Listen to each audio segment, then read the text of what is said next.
Hi everyone, this is James. And this is Mommy. And this is Michael, who's drooling.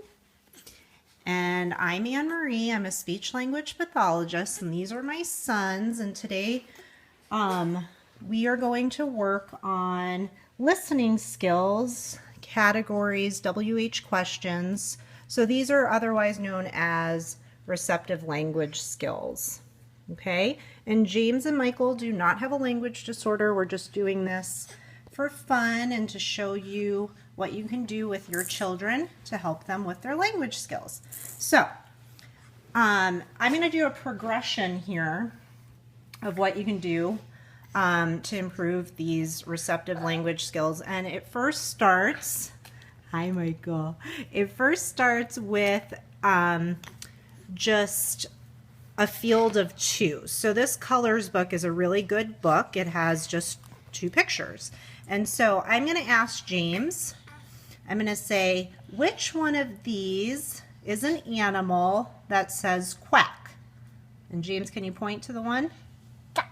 The duck, okay? So I make it very simple. I always start with the category. The category was the animal. Had I said which one of these is a food, obviously he would know it was the cheese. Cheese.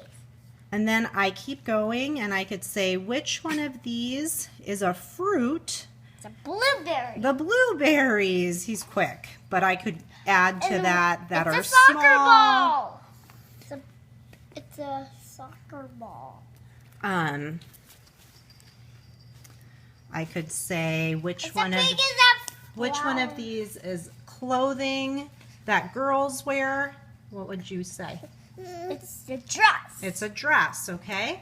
So And this is a pink flower. that's a pink flower. And then I could get to a book that has a few more pictures. So here there's a field of 4, and I could say which one of these is an animal that has whiskers It's a cat. and claws and says meow, and then he could say the cat. Good job, James. Or I could say, which one of these is a food that I eat for breakfast? It's an egg. It's an egg. Good job. So that's a I field like of the 4. egg. I like the egg all the time and the cheese with. I can get a little bit more complicated and have a larger group of pictures. This little Bible story that we have.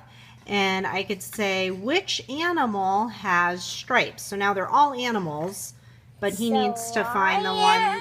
No, which one? Oh, sorry. Which one has black and white stripes and hooves? It's a zebra. A zebra. Good. Which one has a trunk? It's an elephant. Yeah, or what has a trunk? Good, an elephant. Good. So we're using a lot of descriptive words here.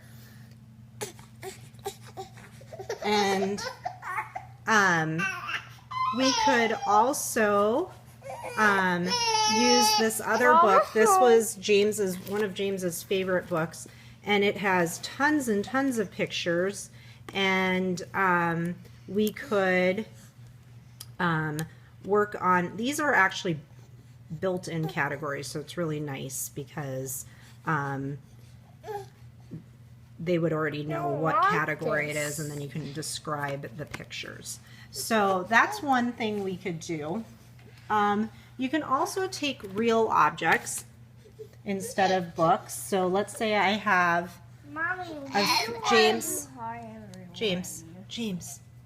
look over here. James, look over here.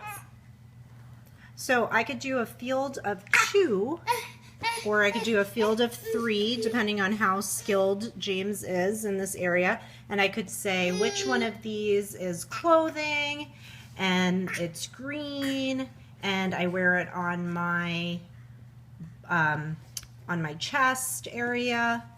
And he would obviously pick the shirt. I could say which one of these is a tool.